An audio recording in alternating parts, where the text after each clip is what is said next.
Hi, and welcome to Writing with Steve, with me, Steve Evans. In our last video, we looked at how to plan your story. So if you haven't checked out that video yet, remember to do so. In this video, we're looking at how to write a powerful opening chapter. And I'm going to give you 8 tips for writing your first pages. Tip 1. Provide a hook. The hook is a promise of action or adventure. Provide something in the opening that's going to keep your reader reading. Think of what has attracted you to a book in the past. So think about a time you visited a bookstore or a library and picked up a book from the shelf and opened it, looked at the opening page. What attracted you to the story? What made you want to read on and turn over the next page? Conversely, what switched you off and made you close the book and move away? Look for examples of some great story openings. I would recommend that you choose 4 books. So if you have 4 books in your home, choose those 4 books, open them and start to analyse the first page of each. Then ask yourself, how is the writer attracting you and making you want to read more? So start making comparisons between those 4 openings. Ask yourself, what is the writer doing to hook you, to make you want to read more? How do they intrigue you? And before we move on, you may be asking, how about the book's title? And at this stage, I'd say don't worry about the title of your book. Now, a title of a book is a great hook, but what I would advise is that you write your first draft. And in the process of writing that first draft, you may then have a great idea for your story's title. But until then, don't worry about it and just keep writing. Tip 2. Write a great first sentence. Here's some great opening lines. Now ask yourself, as we look at these opening lines from famous books, how are they working to keep your interest? Does the author use a great opening line to hook the reader into reading on? So here are some of the famous lines, and I thought we'll have a little quiz here. I'm going to read them out and I'm going to give you the opportunity to guess where they're from. Hale knew, before he had been in Brighton 3 hours, that they meant to murder him.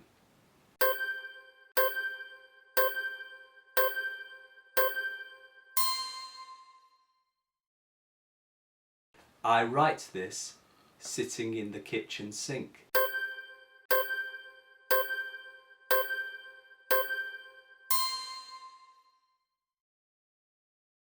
This is my favourite book in all the world, though I have never read it.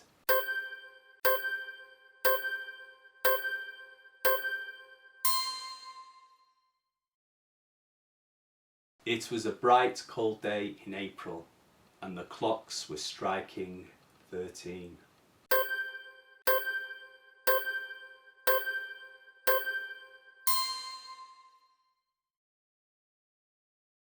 It is a truth, universally acknowledged, that a single man in possession of a good fortune must be in want of a wife.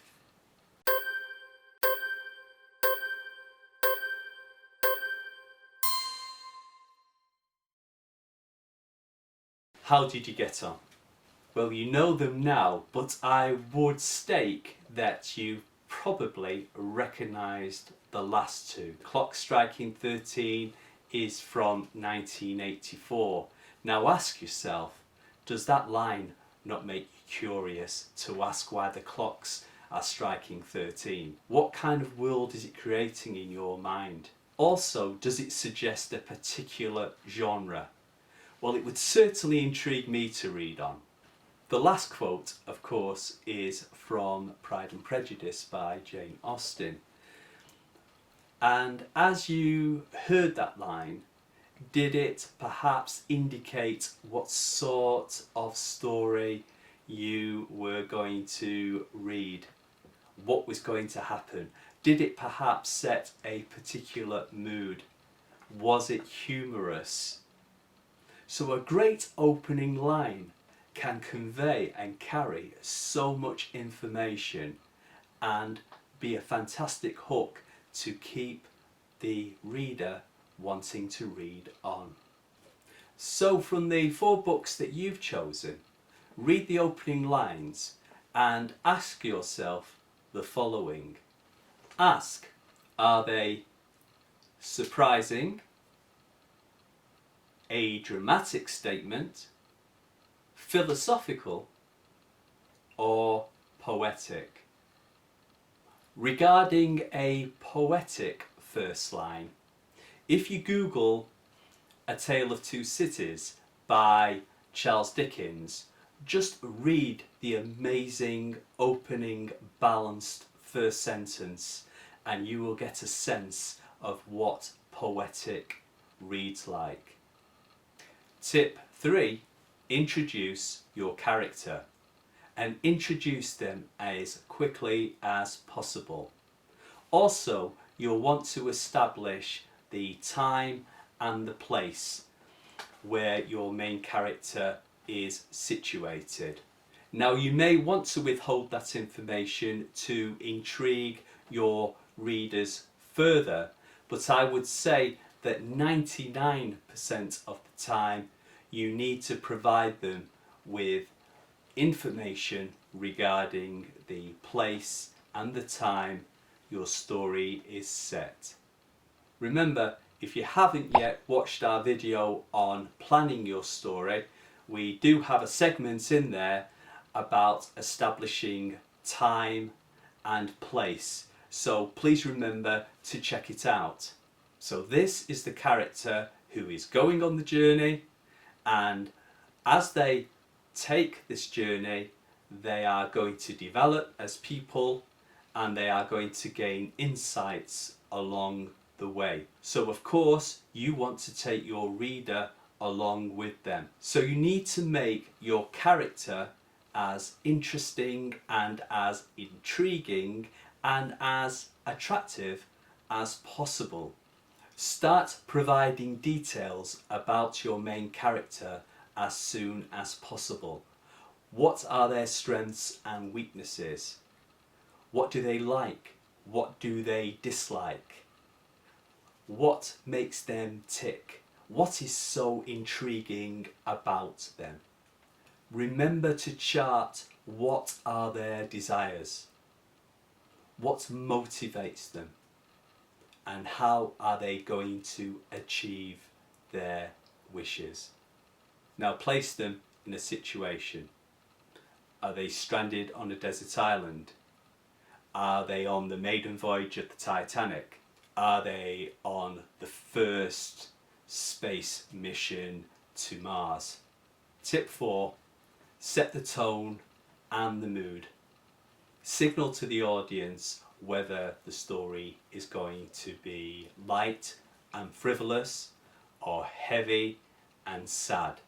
Establish this as quickly as possible in your opening chapter. Tip 5, fill your story with conflict and tension. Conflict and tension creates drama, and readers enjoy conflict and drama. Start building up, however small that conflict is, include it as soon as possible in your opening chapter. We'll be looking at conflict in our next video, but at the moment, as you're planning and writing your first chapter, think of opposites, because conflict is usually created by opposing forces.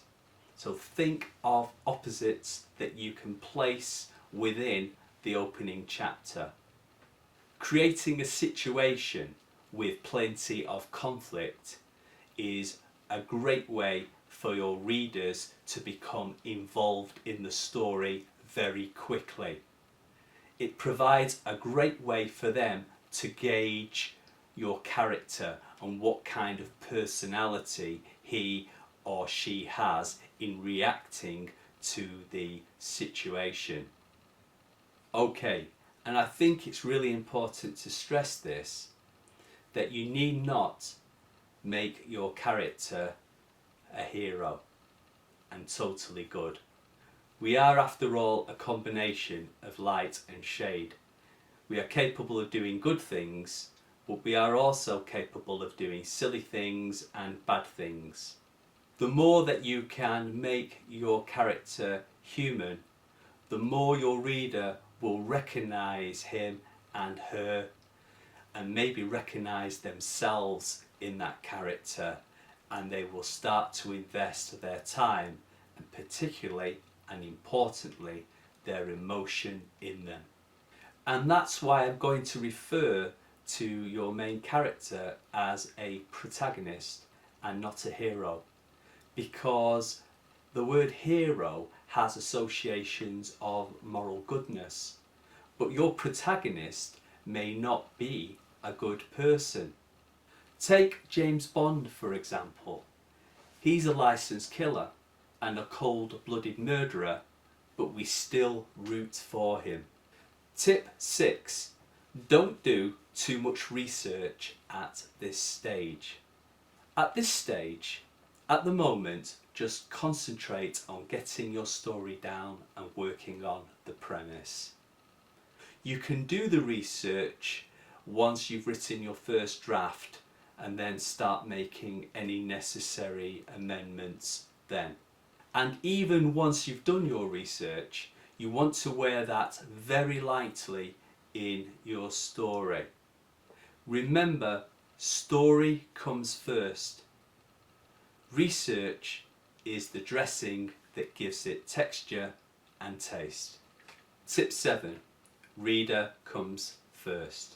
This means that in all your writing, all of the time, the reader is the most important person. It also means that points in your story that seem obvious to you may require further explanation. Your reader is, after all, reading your book and not your mind. So ensure that all your fantastic ideas are there down on the page. And this is particularly true if you're scattering clues in the opening chapter. Tip 8. Now move to chapter 2. Yep, you heard it. Just keep writing. Don't look back, just keep looking forward.